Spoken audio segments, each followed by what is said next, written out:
Sebab itulah bila ditanya kepada Maulana Ilyas rahmatullah alaih, Maulana, kenapa Maulana duk pulun suruh orang keluar jalan Allah? Kenapa asyik suruh orang keluar? Apa maksud? Apa yang Maulana nak? Maka Maulana Ilyas rahmatullah alaih beritahu, demi Allah, aku suruh umat Islam keluar ke jalan Allah bukan kerana aku nakkan kemasyhuran, bukan aku nakkan pangkat dan darjat, bukan nak pujian sanjungan daripada manusia. Dia kata, demi Allah, aku rindu nak tengok di akhir zaman ini, zaman kegemilangan Islam, zaman umat Islam bertebaran di seluruh dunia, menyebarkan agama ini. Demi Allah, aku rindu nak tengok suasana itu hidup pada zaman ini. Sebab itulah Maulana Ilyas suruh kita keluar ke jalan Allah 40 hari, 4 bulan. Keluar ulama, keluar setahun. Habis keluar setahun, keluar setahun kedua. Lepas tahun kedua, keluar setahun ketiga. Kenapa tuan-tuan? Selagi kita tak keluar, tak bergerak, hidayat, pintu hidayat tak akan dibuka oleh Allah Ta'ala. Kita tak akan tengok orang kafir berduyun-duyun masuk Islam di hadapan mata kita selagi umat Islam seluruhnya tidak bergerak di jalan Allah Ta'ala. Tetapi bila umat Islam keluar ke jalan Allah, kita jadi seperti air yang mengalir, kata ulama. Air yang mengalir ni sifatnya suci lagi menyucikan, tahirun mutahhirun. Tapi kalau air tadi berhenti mengalir, dia akan jadi rosak, dia akan jadi busuk. Hari ini kenapa berlaku pergaduhan sesama umat Islam? Hari ini sama-sama Islam kita bergaduh, berpecah, dan sama-sama ulama pun bergaduh. Tuan-tuan mulia, satu je sebab, kerana hari ini umat Islam tidak bergerak di jalan Allah. Bila kita kurang tumpuan, risau pada umat, maka kita sibuk berkelahi sesama kita. Kita fokus pada benda yang kecil, benda yang kecil bengil, benda yang kecil, yang remeh-temeh menjadi besar kepada kita, kerana kita tak nampak manusia di hujung-hujung dunia sedang terjun ke dalam api neraka.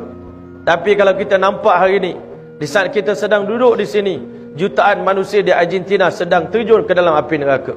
Jutaan manusia, bilion manusia di China sedang terjun dalam api neraka. Jutaan manusia di Rusia sedang terjun dalam api neraka. Mereka semua umat Rasulullah yang Nabi doakan hidayah untuk mereka. Nabi menangis untuk mereka. Tapi hari ini kerana mereka tak ada kalimah la ilaha illallah, kita yang ada kalimah. Orang kafir ni dia umat dakwah, umat Nabi juga. Mereka umat dakwah, kita umat ijabah, umat yang telah menerima hidayat daripada Allah. Bukan setelah kita terima hidayat kita duduk diam, tidak. Kita kena bergerak ke seluruh dunia.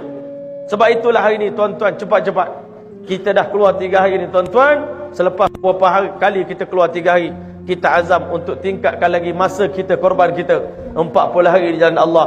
Dah keluar 40 hari, kita azam untuk naik 4 bulan. Dan selepas itu tuan-tuan, kita bergerak 4 bulan negara jauh, seluruh dunia kita nak pergi. Dan sebelum kita nak mati, kita nak bawa seramai mungkin umat ini selamat daripada azab neraka Allah, masuk ke syurga Allah. Mudah-mudahan kita jumpa Rasulullah di padang mahsyar.